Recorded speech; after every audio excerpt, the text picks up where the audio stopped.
Assalamualaikum warahmatullahi wabarakatuh, teman-teman sekalian. Selamat datang kembali di vlog Darmawan Aji.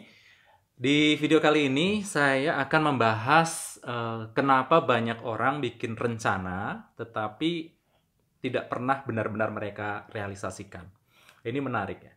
Ada satu artikel yang pernah saya tulis tentang kesenjangan antara pengetahuan dengan tindakan. Jadi banyak orang itu pengetahuannya itu tinggi. Mereka tahu banyak hal, tahu banyak ilmu, baca banyak buku, kemudian menguasai berbagai teori, tetapi tindakannya tidak setinggi pengetahuannya. Jadi ada gap antara pengetahuan dengan tindakannya.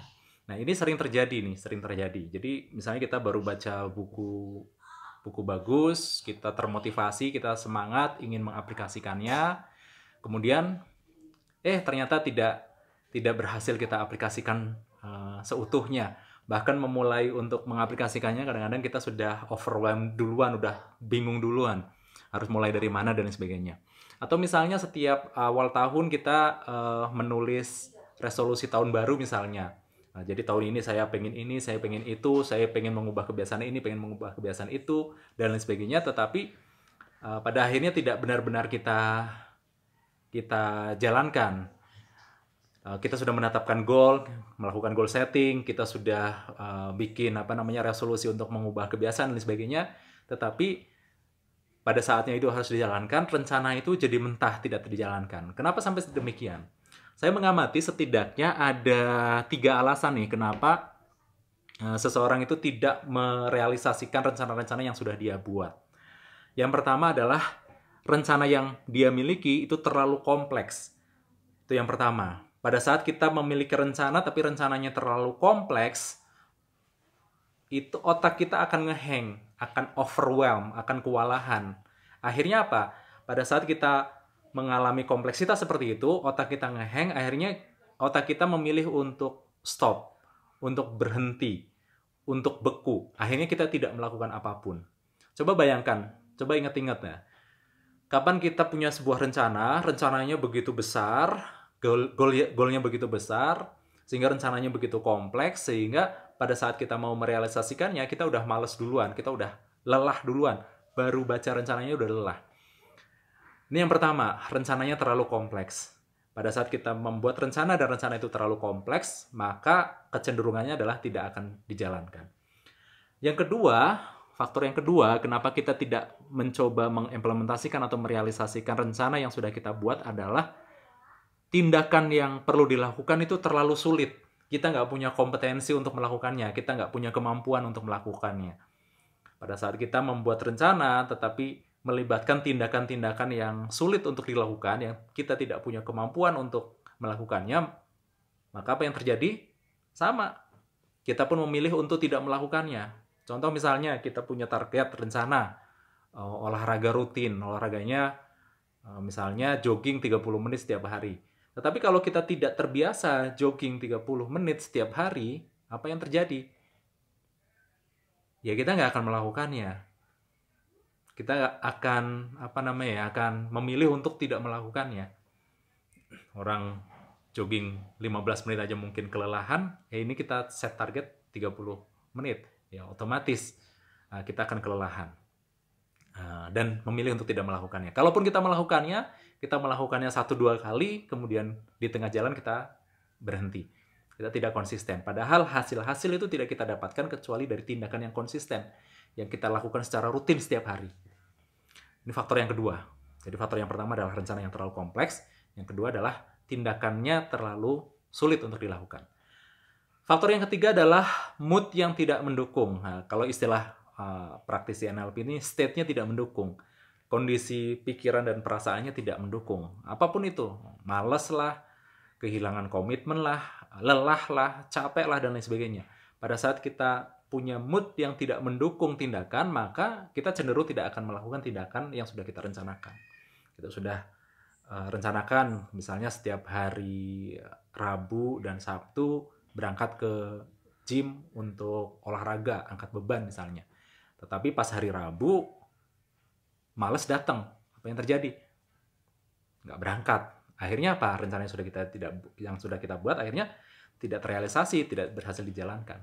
Jadi ini tiga faktor menurut saya yang menyebabkan kita tidak tidak merealisasikan atau mengimplementasikan rencana yang sudah kita buat. Satu adalah rencana yang terlalu kompleks, yang kedua apa? Yang kedua adalah tindakannya terlalu sulit, dan yang ketiga adalah mood-nya tidak mendukung. Apa solusinya?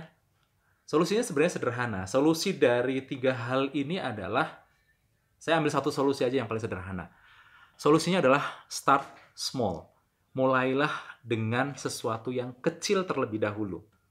Jadi kalau kita punya rencana yang begitu kompleks, coba kita pecah ke rencana-rencana yang lebih sederhana, bahkan rencana yang sangat-sangat sederhana. Sehingga apa? Otak kita nggak kewalahan, otak kita nggak ngehang pada saat kita melihat rencana tersebut. Start small aja, mulai dari sesuatu yang kecil aja dulu. Kita bisa gunakan misalnya aturan 2 menit. Jadi misalnya apa? Aturan 2 menit. Aturan 2 menit adalah apa yang bisa saya lakukan dalam 2 menit untuk melakukan hal ini. Jadi versi kecil dari rencana itu apa?